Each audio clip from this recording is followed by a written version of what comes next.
मित्रों, हमारे चैनल में आपका पुनः स्वागत है। आज के वीडियो में हम पुरुषों के स्वास्थ्य और भारतीय पौराणिक कथाओं के एक महान व्यक्ति के बारे में एक दिलचस्प विषय पर चर्चा कर रहे हैं। आइए शुरू करें।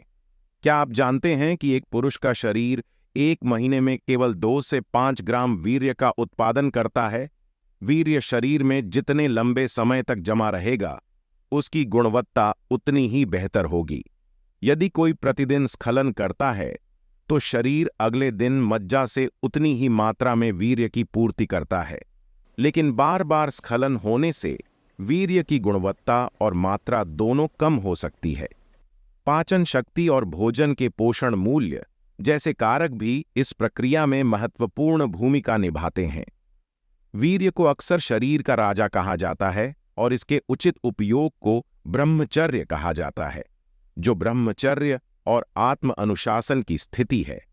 हर कोई इसे हासिल नहीं कर सकता, लेकिन इतिहास में ऐसे उल्लेखनीय व्यक्ति हुए हैं जिन्होंने ब्रह्मचर्य का उदाहरण दिया है, जैसे कि परशुराम। परशुराम को न केवल ब्रह्मचर्य के संरक्षण के लिए बल्कि समाज की भलाई के लिए इसका उपयोग करने के लिए भी याद किया जाता है। उन्हें परम ब्रह्मचारी और भगवान विष्णु का अवतार माना जाता है। परशुराम ने अपना अधिकांश जीवन तपस्या और ध्यान में बिताया, ब्रह्मचर्य के सिद्धांतों का सख्ती से पालन किया और उन्होंने कभी शादी नहीं की। परशुराम की ब्रह्मचर्य के प्रति प्रतिबद्धता के कई प्रमाण हैं।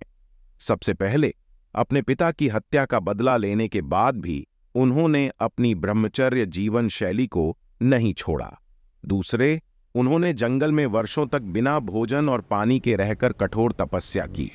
तीसरा, उन्होंने अपने ज्ञान और कौशल का उपयोग कई लोगों की मदद करने, दुष्टों को हराने और दूसरों को धार्मिकता की ओर मार्गदर्शन करने के लिए किया। ब्रह्मचर्य बनाए रखने के लिए दुनिया से चले जाने वाले कई लोगों के विपरीत परशुराम ने जहां भी अन्याय हुआ वहां अपनी क्षमताओं का उपयोग किया। वह अपने स्वभाव और ब्रह्मचर्य के प्रति अपनी प्रतिबद्धता के लिए जाने जाते थे। वह क्षत्रिय योद्धा वर्ग को अपने शत्रु के रूप में देखता था और उनका विनाश चाहता था। अक्सर कई राजाओं को हराकर अपनी ताकत का प्रदर्शन करता था। यद्यपि परशुराम राजा नहीं थे, फिर भी उन्हें शासकों के कर्तव्यों की गहरी समझ थी और उन्होंने अपनी जीती हुई भूमि भी ब्राह्मणों को दान कर दी थी। भगवान शिव के एक भक्त परशुराम ने गहन तपस्या की और स्वयं शिव ने उन्हें एक दिव्य फरसा प्रदान किया। वह हिंदू पौराणिक कथाओं में 8 अमर चिरंजीवियों में से एक हैं, जो एक ब्राह्मण के रूप में पैदा हुए थे लेकिन एक योद्धा के रूप में जी रहे थे। भगवान शिव से सीखकर परशुराम को वेदों और हथियारों पर महारत हासिल थी, जिन्होंने उन्हें एक विशेष धनुष उपहार में दिया था, जो केवल विष्णु या उनके अवतारों द्वारा ही प्रयोग किया जा सकता था। परशुराम ने भीष्म, द्रोणाचार्य और कर्ण सहित कई लोगों को शिक्षा दी। हालांकि बाद में एक श्राप के कारण कर्ण की शिक्षा समाप्त हो गई थी। उन्होंने समानता का भी समर्थन किया, अन्यायी शासकों के खिलाफ लड़ाई लड़ी, पारिवारिक मूल्यों को फिर से परिभाषित किया और अनुशासन के महत्व पर जोर दिया।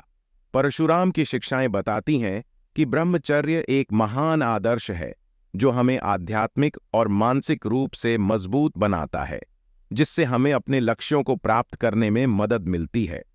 उनका जीवन एक सबक है कि अपनी क्षमताओं का उपयोग व्यापक भलाई के लिए कैसे किया जाए।